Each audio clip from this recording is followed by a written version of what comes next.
My name is Richard Nairn. We're here in County Wicklow on my small farm, which I manage primarily for nature. So the rest of my time I spend writing. I publish books, and my latest book is called Future Wild, which is about this very subject, nature restoration. Similar and different places all over Ireland where people are working to restore nature.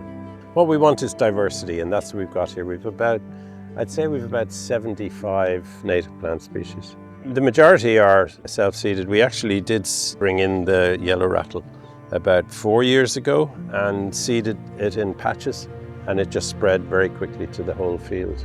And the effect of that has been to thin the grass. It's a parasite on the roots of the grass.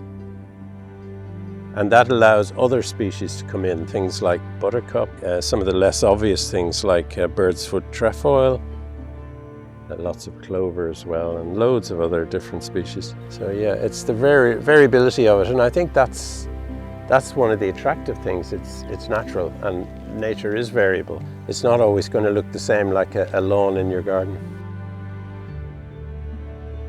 There are orchids in the middle there if you want to have a look at them. What they indicate to me is that there are the mycorrhizal fungi in the soil which they need to support them.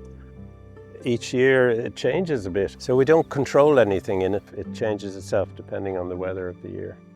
Okay, so what I'm going to do is bring you into the old wood for a short distance, not the whole way. So once we excluded the sheep, and they've been gone out here for about 8 years, things grew back very rapidly, including the brambles. Well, nature is messy, you know. I don't mind a bit of mess down here because it's not a garden. Well, it's a garden for the animals, but not for me. Woodland is so important in the Irish landscape because not only is it a varied habitat this way, but it's a 3D habitat. So you have, species that are found only up in the canopy of the trees, and some that are in the foliage of the trees, and some are in the shrubs underneath, and some on the ground. And all of that leads to a rich diversity of plants and animals. When they fall, we leave them. We don't clear them up or anything, because dead and decaying wood are really important in a woodland ecosystem. And they probably support about a third of all the animal species living in the wood. When you clear a bit of wood like this, the brambles shoot up because they've got light. The initial reaction is, oh, I've got to cut the brambles here because nothing will survive under them. But actually, the trees come up through the brambles. And the brambles act like a kind of barrier against the deer when the trees are small. Down by the river would be typical of older trees. They might have cleared some of the ones up near the farmland, but they left the ones along the river. There's a pair of twin alders here. My son, who's a forest scientist, he did a core of this one, and we found it was 200 years old. So counting the rings, you're able to go back to 1828. Where the light is coming through the canopy here, enough light just about for oak to survive. And there is oak already around the clearing, but we're just giving it a helping hand. So we don't do much tree planting in here, but just where there's a big gap, we would. So really very little to do other than enjoy it. That's a hazel that's come up itself through the brambles, and it just exemplifies what I was saying, that brambles are not always a bad thing. We have long-eared owls here because I see them over the meadow in dusk, but I've never seen one roosting in the woodland, and I'd love to just look up and see an owl looking down at me, and I would say welcome. I'd love to have red kites as well breed here. We can't predict what's suitable. We can say roughly what is good for them, but not exactly. I was really stimulated by the fact that the European Commission passed a new law called the Nature Restoration Law in 2024.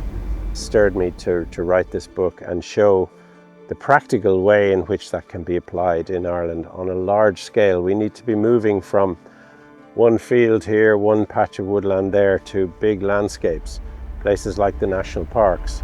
The main thing I wanted to do was to show that nature restoration is already underway in Ireland. There are many people all over the country who are working in a very dedicated way to try and restore natural habitats and native species. There was a patch of rushes here, and rushes like these indicate saturated soil. So we got a digger in here, dug it in half a day, and lo and behold, it filled straight away with groundwater. It's been a pond ever since. It does fluctuate a lot from winter to summer, and it's extremely low at the moment because of the lack of rain. But it will come back up in the autumn. It's introduced a whole range of other plants and insects, and the swallows come down, they swoop over the water to catch the insects, and they collect the mud from the sides as well for their nests. So yeah, it's a very rich place. Even a small little pond like this can increase the diversity in your land enormously. Yeah, so we're back where we started in the meadow.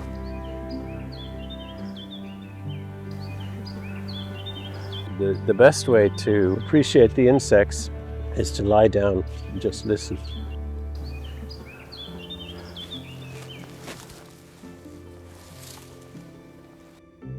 You have to stay quiet and just listen.